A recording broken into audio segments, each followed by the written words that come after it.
my name is Fanny. I'm one of the chefs of the FoodRemedy, the nutritional cooking school. And today we're going to make sauerkraut. Well, we'll make a variation of sauerkraut. You probably all know the normal one. You get it in red and in white in jars that you can buy. We make a spicy version of that. So we start with grating all the cabbage. I chose these white cabbages. They're nice and dense and they're easy to cut, and they're actually quite mild in taste. You can also get the green cabbage here, but it would be much stronger, and sometimes it doesn't last as long as the white cabbage, so we choose this. You can also cut the cabbage with a knife, but it's a lot of work, and I'll show you the difference when you cut it. It's still quite firm in comparison when you grate it. It's already a little bit broken down.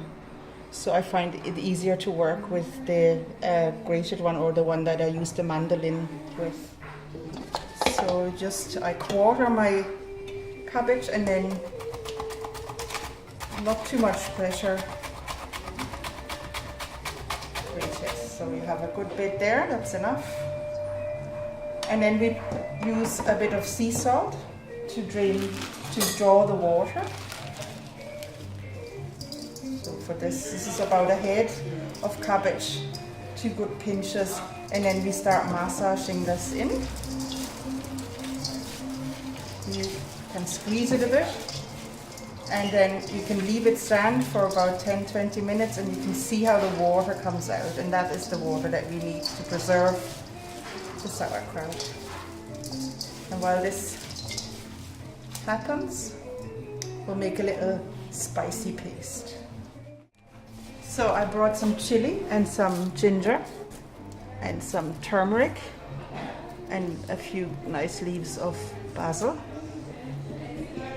And we basically grate a little using a different blade, this fine grater for the ginger and the turmeric. And they're organic, and I just leave the skin on and everything. There's no point in wasting that by cutting it away.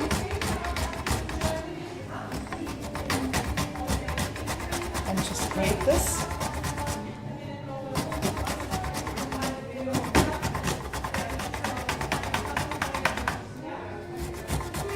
This is a bit of muscle work with this grater, but you get these new ones that are a bit quicker, and in the food processor obviously it takes no time. This is the turmeric. You see this nice little orange color. It's beautiful, and it will make your sauerkraut nice and yellow as well. This is a fantastic anti-inflammatory, so you really benefit from having this fermented, because it will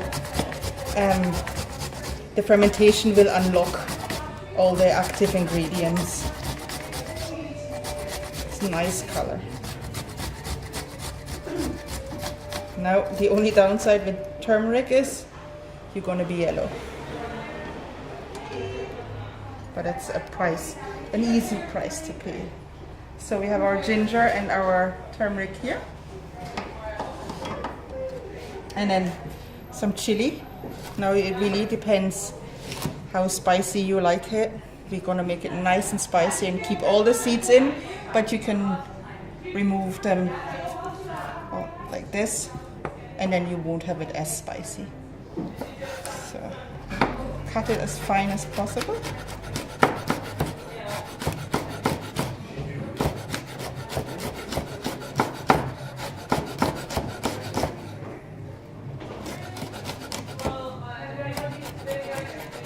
So,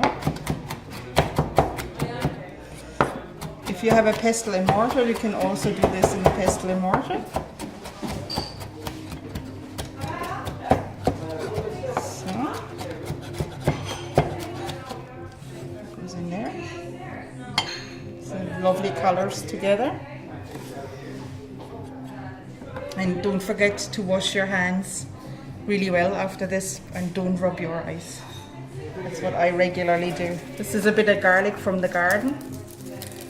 Put that in as well. If you don't like garlic, it's no problem. You can leave it away. It's not necessary to have a nice taste. Just peel it off and cut it fine. You can also grate it if you want with the grater here.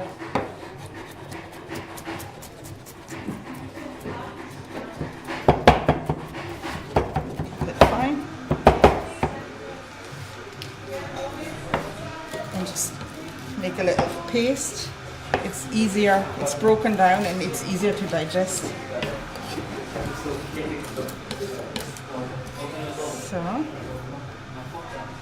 in there, and then we add a bit more salt. The salt is the preservative in the sauerkraut in general, and it keeps away the unwanted bacteria. It lets the bacteria that is beneficial to us grow, and the unwanted one, it kills off basically. So that's why we always need salt in fermentation.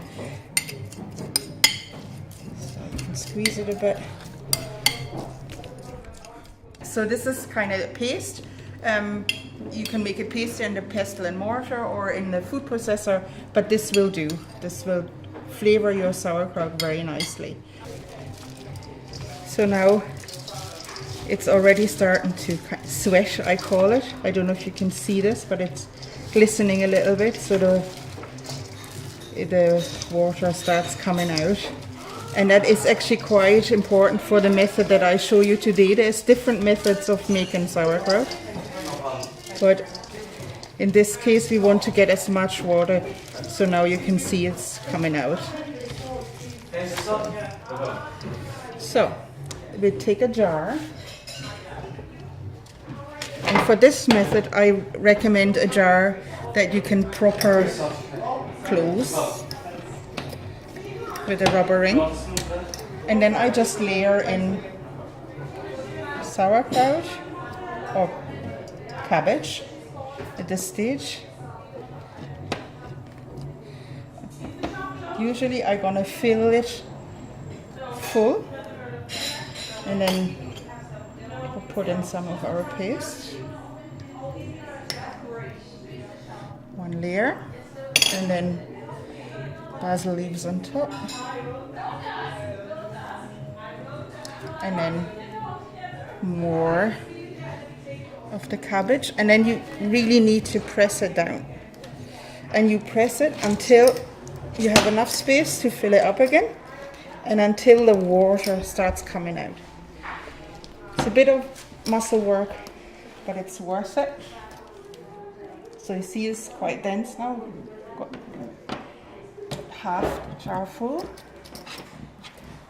Use your thumb to get everything down, and then fill it up again. So put it in.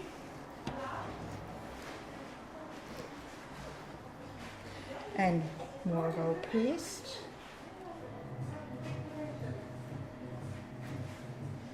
And we'll use a little bit more salt. Sprinkle on this layer.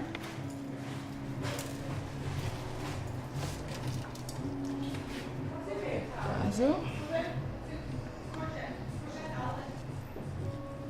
And more cabbage. Keep saying sauerkraut, but because it's almost there, it's as easy as that. So just press it all down. And you can see now how the water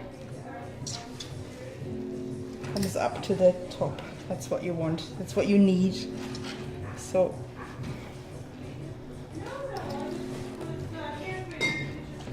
all this mixes, and you can see now how the turmeric flavored, chili flavored water comes out. And we haven't added any water at this stage.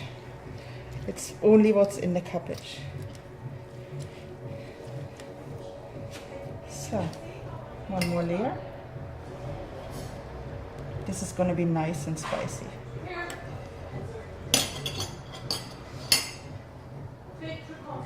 we go.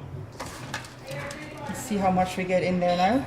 So if you think this is a small jar, and we have almost a head of cabbage in there now. That's how much you can squeeze down. And then you get a lot of portions out of. See this, all this. With this version of making kimchi or sauerkraut, you don't really add any water or brine to it. You just rely on whatever comes out of your kraut, your cabbage. But what you have to make sure is that for the time you ferment, that the level is above the cabbage. So this needs to be covered, because otherwise the top will go off. I just make sure I get enough water out of it as I possible can, and that it's filled up like this right to the rim. And then close it up, and you make sure it's tight, airtight. And then you leave it ferment like this. So this is your end product. And the only thing that you have to do then is every second day, you just open it and burp it. Basically, let the gases out and close it again. If you leave this for 2 weeks, it's absolutely delicious. It's ready to eat. You can ferment it for 4, 6, 8 weeks if you like.